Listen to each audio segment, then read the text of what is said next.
It's Reality Check with Craig Price.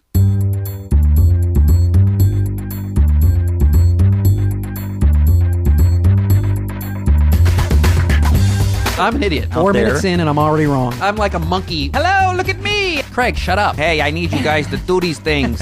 You're like a beautiful mind. I'm more like Forrest Gump. So it's... Welcome to Reality Check with Craig Price. I am your host, Craig Price, and we've got a great show for you today. Jessica Pettitt joins me to talk social injustice and social diversity. Now, these are two subjects I really don't have much knowledge about. That's why I'm glad she's on the show, because I really didn't grow up in an environment socially diverse. I grew up in New Hampshire, and if you've ever been to New Hampshire, you know that it's pretty much the same. You see one person, you've kind of met them all. We're all short, dark-haired, white people. That's it. I mean, from what I understand, it's getting a little more diverse, but that's how, when I grew up in the 70s and 80s, everybody looked like my dad. I assumed I'd grow up to look like my dad, which is kind of debilitating to think about right now. As I get older and I lose my hair, I start to understand it's my dad's fault. But I didn't, and my dad's friends all look like him. And in fact, I was just back in New Hampshire. My parents moved to North Carolina in July, and I went back to New Hampshire, and they were having a party to say goodbye. And there's a lot of guys that look just like my dad. His buddy Chug looks just like him, and then they got Raymond, who's kind of like him, and then everybody kind of looks alike. So the diversity is just not there. So it wasn't a situation where I grew up knowing when I was a kid that people were different, or they had different situations, or that they were being discriminated against, or they were for people getting discriminated for their religion, which is becoming a lot more of a problem now than I think it was. I think there's more discrimination based on sexual orientation, religion, than they are on necessarily the color of their skin. But again, I'm not the expert. Jessica is. And she's really good at all this stuff, and she's extremely bright. Now, anytime we have someone who's extremely bright on the show, and we've had a lot of them, I get intimidated. So it's really difficult for me to process, because not only is she talking smart, because she's a smart person, but she's talking about a situation that I'm not 100% familiar with. I wouldn't even say I'm 1% familiar with. So I'm glad she's here on the show. Forgive me, I do repeat a lot of what Jessica says, because in my own small, tiny brain, I'm processing. And I'm truly trying to figure out what is going on. So there's a lot more repeating than normal, and a lot more fumbling around. This is one of my more difficult interviews because it's an important topic, and Jessica is 100% great in it. She's awesome. It's me fumbling in my own brain trying to comprehend the social situations, the responses that she's giving. I hope you'll learn a lot from it. There's a lot of things you can take away from this, and I certainly hope you do. And so let me give you Jessica Pettitt.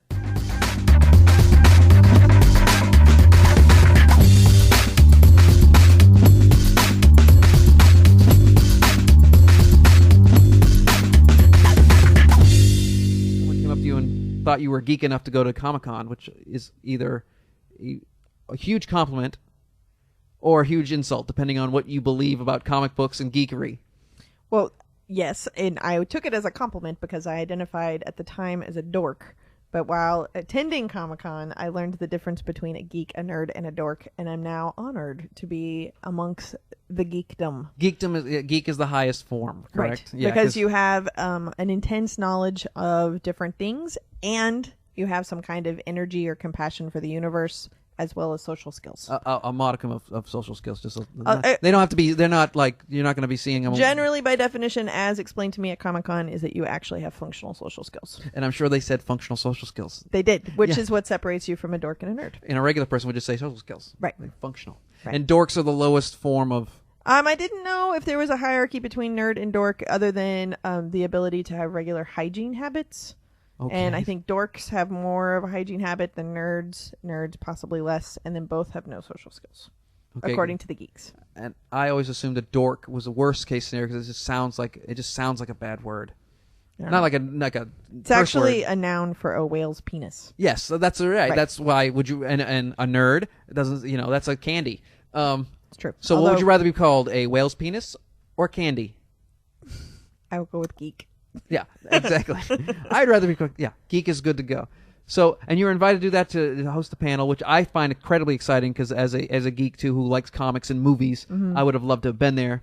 Not only just for the sideshow that it is, which I get tired of, yeah, they're pretty girls there, but I don't need to see every woman with only 4 straps on in a piece of leather and a piece of metal pretending to be She-Ra or something. Or men dressed as She-Ra as well, or Princess Leia without the Jabba the Hutt. Yes, there were lots of costumes. There were a lot of men dressed as Princess Leia in the metal bikini. No, maybe not ideally as Princess Leia, but my limited geekdom really kind of only pulls up Princess Leia images, and so I just kind of clumped them all together. But there were lots of loincloths and like Conan the Barbarian types, homemade wire wrapped kind of. I can see a lot of Jabba the Hutts there, but I did not actually ever see a Jabba the Hutt ever, but Ever? I did see some stormtroopers. Okay. And like a 6.5-foot tall Darth Vader. It was pretty. Yeah, intense. he's always got to be pretty tall. And I'm here with Jessica Pettitt. For those of you who don't understand what the hell we're talking about, I'm really glad you're here because you talk about social diversity and social injustice. That's true. Or social justice is what you really want to talk about. And can you describe the difference between the two? Because I think a lot of people confuse the two. Sure. And feel free to embellish any way you want, because for those of you who don't know, we're having issues looking at each other. We're actually looking at each other in a mirror. It's very exciting. So we can Even make though eye contact. We're sitting 6 inches away from each other. Yeah, it's just weird that way. The mirror is exciting. But anything for my guests. Yeah, we try. Are you comfortable? Are you happy? I am breathtakingly perfect. Perfect. Mm-hmm. So I used to be a diversity trainer. This is all very much my language, but I used to be a diversity trainer specifically for college students. And it wasn't until I began to understand more of the importance of self-reflection and understanding how I as a human being show up that I was then able to kind of enter a different conversation than just diversity. For me, the kind of cliff note difference between diversity and social justice is Please, I need all the cliff notes. I know, I've heard, I was warned. Yeah. So diversity is monosyllabic. External to you. Okay. Meaning that a lot of diversity programming or things like that happen, you have a collection of friends that are different than you, or you watch movies with subtitles, or different parades of different ways of dressing or dancing or eating food that gives you gas, something like this, like external to you that brings in a new experience. Yeah, I understand the things that make you eat gas prejudice. Yes, it's true. So if you think of diversity as an external piece to you, then you are not ever leaving your comfort zone. You're just kind of adding new experiences. So it's really important to do that, to be able to expose yourself to things that are different than where your comfort zone is. What social justice does is it really works within your comfort zone in a more internal way. So that's kind of how I set the two apart. So the social justice work that I lead college students through is based around 3 different tenets. One of them is tracking, which is literally paying attention to how you show up in the world and understanding what your patterns are. Give me an example of how you show up in the world, because I mean, that's more than just how you dress. It's more than that. It could be that too. Well, that's included, but it's more than that. Like the example that I use often is the homework assignment of paying attention to who you say hello to. So I identify as a very, very friendly person. So if I'm walking down a sidewalk, I believe that I'm likely to say hello to every human being who walks by me. Wow. And I would do the exact opposite. Right. But I'm a very, very externally social, extroverted person.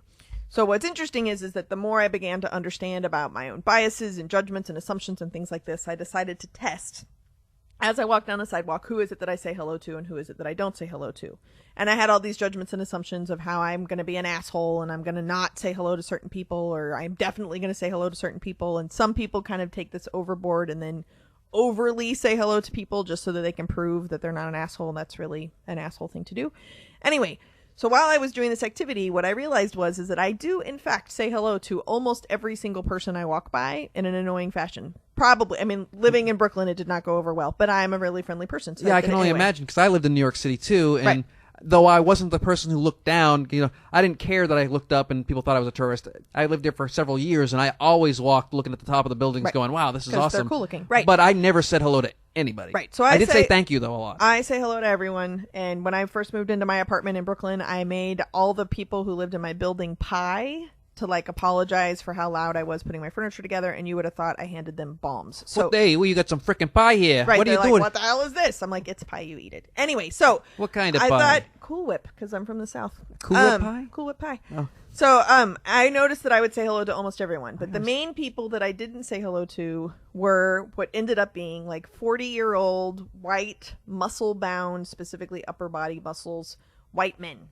I did not say hello to them, and as I paid attention to this pattern, I began to track that I was having this kind of emotional response every time I'd see a man that fits this pattern. So like number 2 tenet is understanding your responses, or like when you're particularly triggered by something.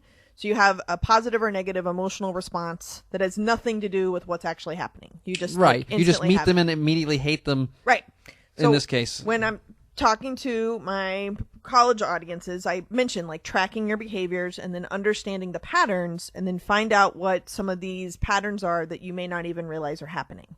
So the fact that like I would not say hello to these white muscly 40-year-old men, if those that also described like a boss or a roommate or somebody sitting next to me on an airplane, it's not their fault that I'm instantaneously like angry or mad or less friendly or something. So I have to figure out the root work of my triggers, is tenet number 2, is my responsibility to figure out what my problem is. So one of the suggestions that I make in my work is to literally employ your best friend, because likely your best friend knows you better than you do. And so the evidence there is that if you think about your own best friend and think of the last time they dated someone that you didn't approve of, you of course were right, because you know your best friend better than they know themselves. well, you're more willing to see the flaws that they have, or Right, some of and the you issues. look past them and are still their friend. Right, but I mean, that's why when you say you know that, it's just like, he always picks a girl that's gonna, rip him off, or Right, or, because- or use them like a Kleenex and toss them away. Right, because you can see their patterns, okay, but typically they can't see their own they're patterns. too close to the situation. Right, so what sucks is that your best friend can do that to you. oh, that does suck. Right, so if you check in with your best friend and say, hey, so this is what I did. I called my best friend. Hey, Owen. So it seems that I seem to get really upset. I don't say hello to white men with muscles who are in their 40s. Does this have any meaning to you? So my best friend is supposed to say, no, I don't know what it means. Let's go get ice cream. Don't right? go to Jersey Shore is what that means. Right, like that's what I'm supposed to hear. So instead, my best friend says, are you really asking me this? And it was like, yes, I think. And because I wasn't really prepared for there to be a meaning that I didn't already know about and that my best friend did. So without turning into a therapy session, You go ahead. my father, who is a retired bodybuilder and powerlifter, Oh, yeah. who, in case anyone needs to make this assumption, my father was a white man. Really? Yes, and Hard to believe. It's weird. So, it's a podcast, so people might not know. So I No, but once they heard the muscle bound and all the other stuff, I think my audience is smart enough to put 2 and 2 together and get 4. So for the record, not all white people have muscles, and not all people with muscles are white. But you were talking about your reaction to white guys with muscles, and I figured as soon as you said muscle bound, they were starting to explain it. We could see the progression. There might be some good tracking you could do there. So when asking Owen about this particular situation, when he brought this up about my dad, I was not ready to hear that this was a pattern, right? So it still took years and years and years of me doing my own work to figure out why this pattern would exist, even though my best friend knew it and said it at the moment. So I stopped talking to my dad when my mother died, and 10 years later my father died, so I didn't talk to him for the last 10 years of his life. I have, this is a very expensive statement, a lot of unresolved issues with my father and, evidently, coincidentally, white men in their 40s who have lots of muscles. Any physical representation. Right. And so understanding how I show up in the world and understanding where those roots or triggers are, that's doing the self-reflection work, being able to do your own homework. So other things that we have judgments and assumptions about show up there too. But that's kind of difficult. A lot of people don't even want to take that effort to even look at themselves in a superficial way. Right, which is fantastic because I have lots of bills to pay, so I have lots of job security. Well, but how do they start that process? I mean, we'll get to the other tenets, but I mean, we'll stick on this one because I want to know. I mean, the self-reflection part is like the first step. Like in AA, not that I've taken AA, but I know the first step is to admit you have a problem. Right. Which a lot of people won't even take. Right. So what's interesting is that this is actually really similar. So I get asked all the time, like, well, what's the first step of self-reflection? Well, what's interesting is that you just start self-reflecting. And then not only is it the first step, it's also the last step. You just literally start paying attention to how you show up. So pick a particular sphere, pick a particular element or something, and then just start paying attention. And don't apply meaning or potentially not even judgment, but just start recording things that you do so that you can then determine what the patterns are around what it is that you do. It's too soon to ask why.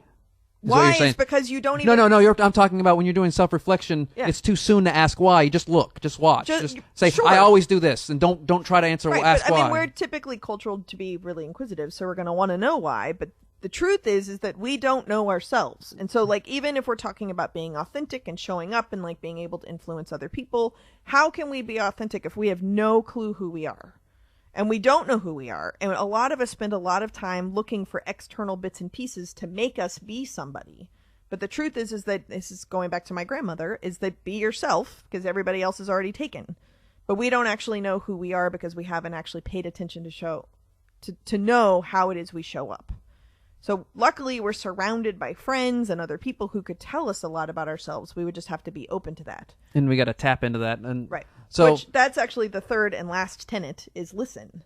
Okay. And that is one of the things I believe very strongly, is that if we listen to every single person as if they're wise, everyone, like, regardless of your politics, regardless of people that you think are complete wackadoodles, etc., like, if you could listen to every single person as if they're wise, you actually might be able to create a habit and begin to listen to yourself as if you actually already existed, so then you would know who you are. Yeah, I'm in my own brain, I'm trying to process the listen to people and think they're wise, because I hear way too many stupid things in the world. So for me, I'm just I'm a judging machine. So I'm just sitting there when you're saying that, I'm like, that would be very difficult, because I listen to people and I try to take their tone away from a lot of their words, because some people don't know how to speak properly. So I try to, if they get emotional or they say something, they're like, well, that sounded kind of cranky. I try not to take it personally. I try to say, well, what did they say, not how did they say it. Mm-hmm. But I also, a lot of the times I hear people say things, and then I hear what they're saying and go, well, that guy's an idiot. Well, and I mean, that really just brings you to the human race. I mean, that's how we all actually hear people. We don't actively listen to each other. If we could listen to each other as if we were wise and actually open a space to potentially learn from them, instead of writing a story about why we can't learn from them, we won't be actually writing those stories that close doors. And that's the skill that I think actually maintains injustice in the world and actually keeps oppression around, is writing these stories of what we can't do with other people. It also includes ourselves. So I am a self-identified uber liberal person. Pinko, lefto, Karl Marx was too conservative for me. And I have spent a lot of time and energy spending a lot of time really hating George Bush. I mean, really, really, really hating George Bush. And it's very unpopular in my friend circles, because what I have began to learn is that as I've created enough space to listen to George Bush, and I don't mean this as a joke, people always think I'm kidding, but if I can listen to George Bush as if he was wise, what I can do is actually return a sense of humanity to him. And if I can return a sense of humanity to George Bush, it might be easier for me to do that to myself. Right. Instead of looking at him like a dictator, fascist, you just try to, hey, well, he's doing the best he can. He's got some wise words, which I know how you feel by your political leanings. I would have a difficult time doing that processing. Well, what's interesting is that all of these things are really simple, but none of them are easy to do. Yeah, I certainly understand that. There are definitely some things that George Bush has done or said that I disagree with. And if really, really thoughtful about it, I think that it is illogical, impractical, and statistically unlikely that George Bush woke up one day and said, oh my gosh, I have this great idea. It's going to kill 100,000 brown people. Tens of thousands of Americans, cost billions and billions of dollars, and it'll be super fun. Let's do it. I just don't think he woke up and said that one day. Now, to be completely honest, Dick Cheney, I'm not so sure that did not happen.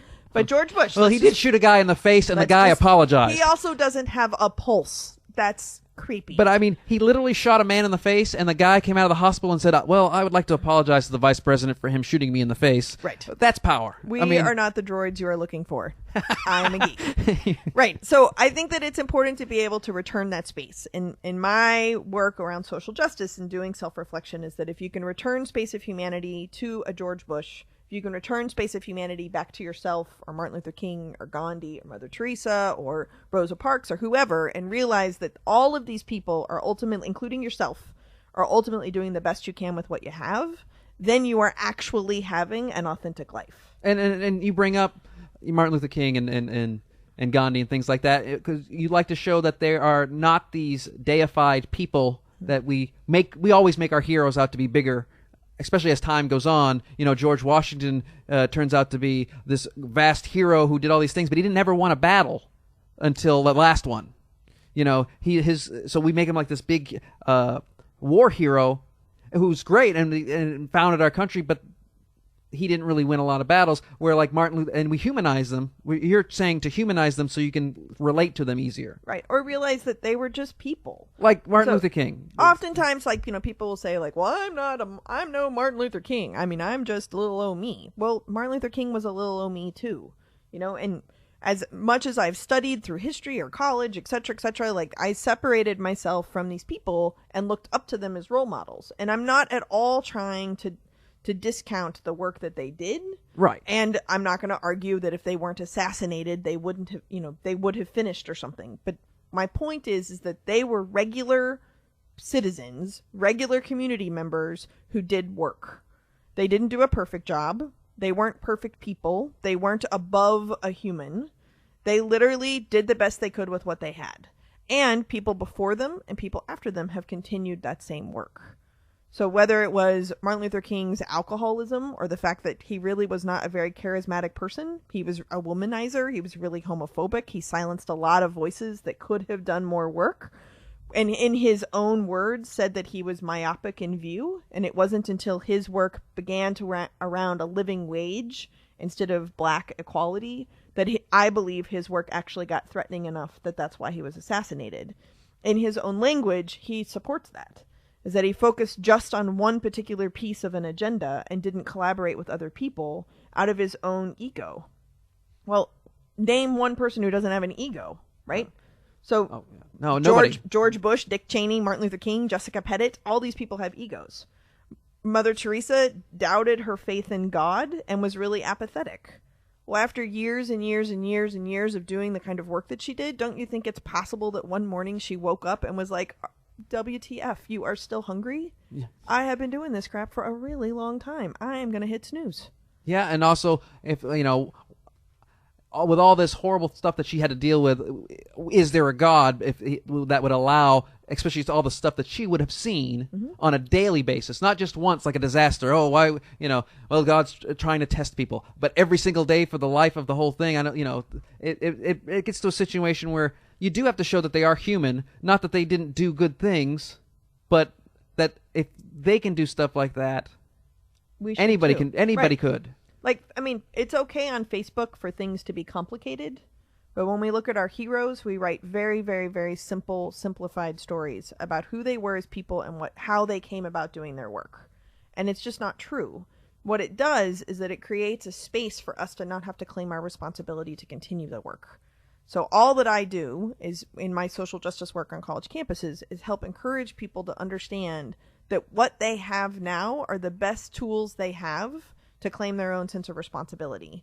And that's really all you have to do. And it's not about climbing mountains and having 500 people show up to your program or the best t-shirt design or something like this. Or getting a standing ovation at the end of your talk just to get yourself an ego boost. Right. It's really about knowing who you are, the good, the bad, the ugly, the unknown, figuring out what it is you want to be and doing the best you can to get there. Now, what we've talked before, sadly, I appreciated that talk, but For the record, sadly, not because of me, but of technological difficulties. I was going to say that. You didn't let me finish. Sadly, not because of you, because I'm a moron and I destroyed the podcast. But thanks to that talk, I have a little bit more. My brain doesn't comprehend. I'm not a higher education guy. I'm lowbrow. But I really appreciate the fact the way you talked about how you target the people you try to get. You target college kids, higher education, because they're going to be the decision makers. Right. I mean, I think that LBJ's work within higher education was really to create equal opportunity for anyone to get into college. And simultaneously, we started running colleges and universities like businesses, which make it completely unequitable of who can actually gain access to a college education, let alone make it through the gauntlet of a college education. So it is an extreme privilege to be able to get into college, stay in college, pay and pass and graduate from college. This is a privilege that not everybody gets. So if I'm going to be working on justice issues with my personality and skill sets and interests, what I have chosen to do in my career is to focus on the audience in which I have the most access and seem to have the most positive impact. And for me, that is a dominant group, privileged group. And so while most universities in the United States are predominantly white-serving institutions, I can talk to white people about white supremacy and our role to end racism in our country, or possibly in the world. I can talk to people in college about the privilege of a college education, or the privilege of being able to be schooled, or even to be able to read. And a lot of people don't know this. They don't recognize this as a privilege, but college graduates are the ones who are going to write policy. They're the ones who are going to be doctors and lawyers, more than likely. They're the ones who are actually going to frame what kind of civilization we have in the future. So I start at the privileged dominant groups because I think it's important for us, and I include myself in a privileged dominant group. It is important for us to be able to understand the impact we could have on the world if we just didn't try to be so perfect. Just do what you can with what you have because it's your responsibility. And skirting that responsibility or blaming somebody else isn't an answer. And it can't be my answer anymore. Now, I'm going to ask this question, and you'll have to tell me the term now because it keeps changing from generation to generation, decade to decade. Right now, it's an acronym. Was it LGBT? Sure. You do a lot of LGBT, like, is it education? Sure. And in what ways, especially when you go to a college? Because that would I could see where that would be difficult to sell to the corporate world, and nor would you want to because it just seems like that would be such a hot topic and a weird subject for them that they wouldn't treat it with the right respect. They would have to, it would have to be so neutered and so muted for a corporate environment that it wouldn't be effective. But when you go to a college, you have a lot more free range to open up and speak more frankly. Is that an assumption that I'm making that's correct, or?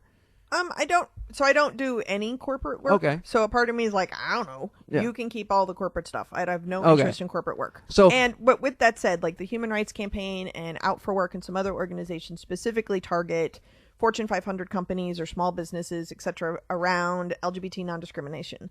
The Employment Act that ENDA, which is now still on the congressional floor, would potentially make it so that you can't be discriminated based on sexual identity or gender identity, either on housing or employment. So that is an issue that I think corporate world needs to be aware of. Well, sure, they absolutely do. But the sticky piece is that in a work environment, you're not really supposed to talk about people's sex lives and personal lives and things like this, and sexual harassment and private questions and things like this, whether it's an appropriate question, all that kind of stuff comes up. But corporate world in the United States is still in the United States. So it's still run by white supremacy. It's still a heteronormative or like assumption that everybody is straight. There are certain people who can go to work and put pictures of their family, and there's certain people who can't. And that is how it works. Within the college environment, it is just as unfriendly of an environment as it is a friendly environment, depending on which corporation you're in. okay. No, That's okay. I'm agreeing with you because Yeah. my question is because we talked about this not on the podcast but on our own. There's a new initiative that's out there, a new underground a grassroots movement that Dan Savage has started. That it gets better. It's called It's Get Better. Mm-hmm. Now, being a negative person and a realistic person, I know that's not true for everybody, because I know that the factory worker who is a transgender person who is an adult and is having issues, it's not really going to get better for them because of the fact that the education level of the people they're dealing with, or the social cultural acceptance of that particular, of a factory worker, so to speak, they're not going to be enlightened overnight. So it really doesn't get better. You were saying it didn't get better unless they were higher educated, good looking. Right. I mean, I when we talk about privilege, it's a privilege to be able to have access to make a nationwide campaign, either to have the influence or the capital or both to be able to do that. And after Tyler Clemente's suicide in the fall of 2010, can you just? I don't know who Tyler Clemente Sure. was, so if you can and educate us. Sure. A first-year student at Rutgers University, his name is Tyler, his roommate set up a web camera in their residence hall room, and the roommate from down the hall, along with another student, tweeted what was happening on the web camera. And Tyler was in his residence hall room on a date, and the roommate, who was not in the room but had the web camera set up without Tyler's consent, was tweeting about what was happening, and Tyler was having sex with another male student. And then, of course, the shame and embarrassment caused this young man to kill himself. Eventually. Within a couple of days, he jumped off to his death of the George Washington Bridge. What is particularly interesting is that the response to this, so if we're really looking at this from a social justice lens, is that it is sad and tragic when anybody at all is shamed or mortified to be any part of who they truly are. I think that it is important to also state that these students who had the secret web camera were literally doing a prank. And it is not the first time that people have done a prank. It is not the first time people have done a prank that was in a movie. If you think about the American Pie movie, like this is what happened in American Pie. Yeah, so this wasn't a hate crime. It was just a prank that went wrong. Well, we can't know. Well, we can't say it's a hate crime. We can't say it's not a hate crime. We don't know anything. Surprise, it's more complicated than that. Yeah. So filming somebody without their consent is a illegal. crime. Yeah. And doing that because you think they're gay is a bias-related crime, which could easily be deemed a hate crime. I also think that it's important to understand that these systems are hypocritical and are not enforced equally across the board. If we looked at every student who has killed themselves related to gender or sexual identity bias, the ones that make the news tend to be wealthy, good-looking, white students. Just like every missing girl is always a white blonde girl. They know there's probably hundreds of young black women going missing every day, but we never hear about them. Homeless people or sex workers or people from other countries, etc. We don't hear about them. But if they're blonde white girls, we hear about them every day. Specifically if they are from upper class families as well. Yeah. So that, of course, is not true all the way across the board. Somebody somewhere right now is pointing out an example that doesn't fit. And it's important to understand that this is how privilege works, right? So when we look at fall semester 2010, there were 27 college students in the United States who attributed their suicides directly to sexual identity and gender identity. And Tyler Clemente is the one that made the news. So Dan Savage, who does a lot of amazing advocacy work, etc., was really a mastermind behind a national campaign of It Gets Better. And the idea is to do more work around bullying and bias and things like this. And it is true that it does get better for some people. For some people, coming out is a very, very challenging process. It feels very lonely. It can feel very isolating. And in this particular instance, I think it's interesting to note that other students, other faculty, staff, etc., family members of Tyler's, not a lot of people came up to support Tyler through the process in those 3 days. And so I don't know this, I've never met Tyler, but if Tyler felt lonely and isolated before, after an incident like this and not having people come to his aid, support, might feel more isolated. Sure. So the It Gets Better campaign is supposed to be speaking towards being able, eventually you will find a community.